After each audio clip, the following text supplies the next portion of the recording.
अंडमान, काला पानी, 50 साल की सजा, 2 जन्मों का कारावास। यहाँ हवा नहीं, यहाँ इतिहास का सन्नाटा बसता है।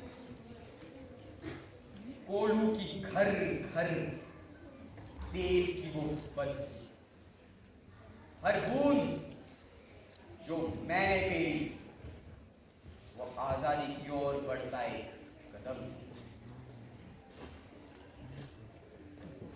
लोग कहते थे कि विनायक दामोदर सावरकर ने माफी मांगी, पर नहीं, क्या क्रांति की एक रणनीति थी। क्या मैं इन दीवारों के भीतर रहकर सड़ जाता या बाहर आकर उस राष्ट्र को जगाता जिसके लिए बलिदान दिए जा रहे थे। मैंने दूसरा रास्ता चुना, आजादी।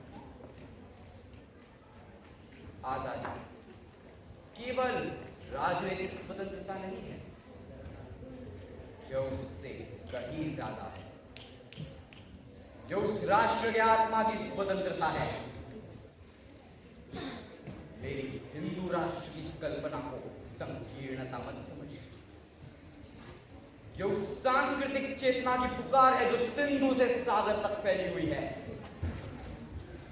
यह वो भूमि है जहां योग जन्मा, जहां शून्य का आविष्कार हुआ, जहां वेदों का ज्ञान पल्लवित हुआ। यह कोई मजहब नहीं,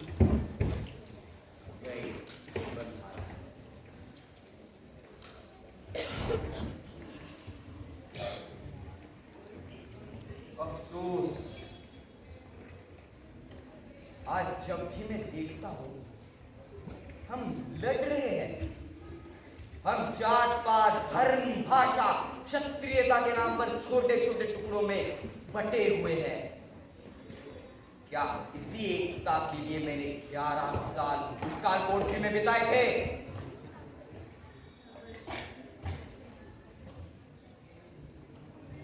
याद रखना, आजादी का अर्थ केवल गोरों का शासन हटाना नहीं था। आजादी का अर्थ है अपनी शक्ति को पहचानना, अपने विज्ञान को पूजना, अपने तर्क को सम्मान देना और सबसे बड़ी बात, अखंड भारत के हर व्यक्ति को एक समान मानना।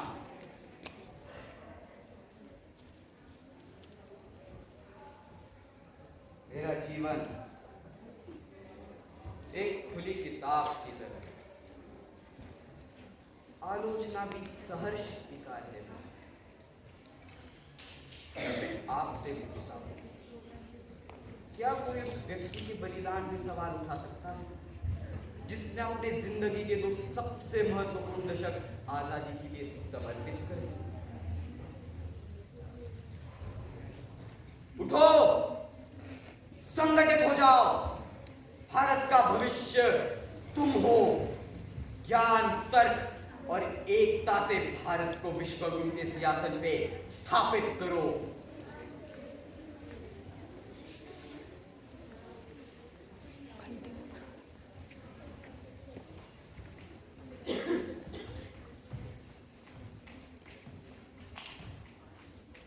सावरकर, अभी भी समय है, तो माफी मांग लो और आजादी के ख्वाब को छोड़ दो।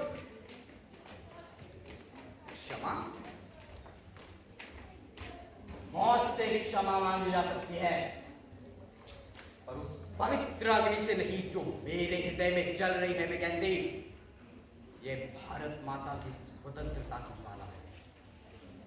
ये लाठी की आग और तेज होगी। चुप!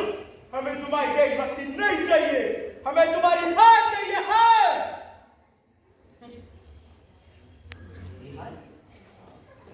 तुम किसे हरा रहे हो? इस शरीर को? हाँ, तुम इसे तोड़ सकते हो, पर क्या तुम उस विचार को तोड़ सकते हो जिसने लाखों भारतवासियों के मन में जन्म लिया है। क्योंकि स्वतंत्रता का विचार अमर है।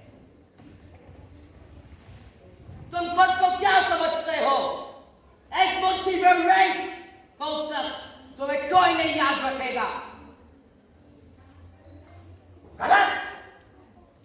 कल हर आदमी इस जेल को तीर्थ स्थान समझेगा और तुम सिर्फ इतिहास के काले पन्ने बनकर रह जाओगे।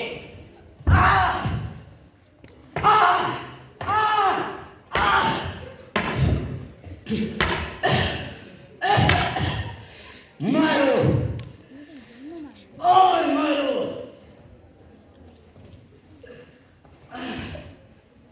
पर याद रखना, जितनी लाठियां तुम मुझ पर बरसाओगे उतने आजादी के बीच तुम भारत की मिट्टी में बो रहे हो। अरे चुप! तुम खुद को क्या समझते हो?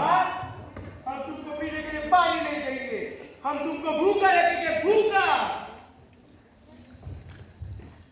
मेरा भोजन, मेरा ढेर, मेरा जल, मेरा संकल्प। मैं अपना लहू पीकर भी भारत माता की जय बोलूंगा। यही आदमी पागल है, इसको दर्द महसूस नहीं होता।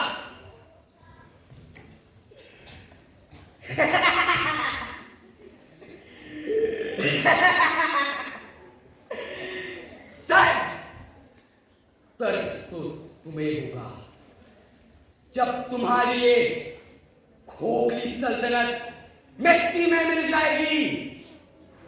मैं भविष्य देख सकता हूं मैकेंजी। मैं देख रहा हूं जब तुम्हारे जहाज इंग्लैंड की ओर उल्टी दिशा में भाग रहे हैं। बकवास! हमारा सूरज कभी डूबता नहीं है। डूबता है और वो डूब चुका है। तुम जिसे देख रहे हो वो तुम्हारे सूर्य की अंतिम किरणें हैं। इसको फैक्ट्री में ले जाओ। बंद कर दो, पर मेरी आवाज को बंद नहीं कर पाओगे।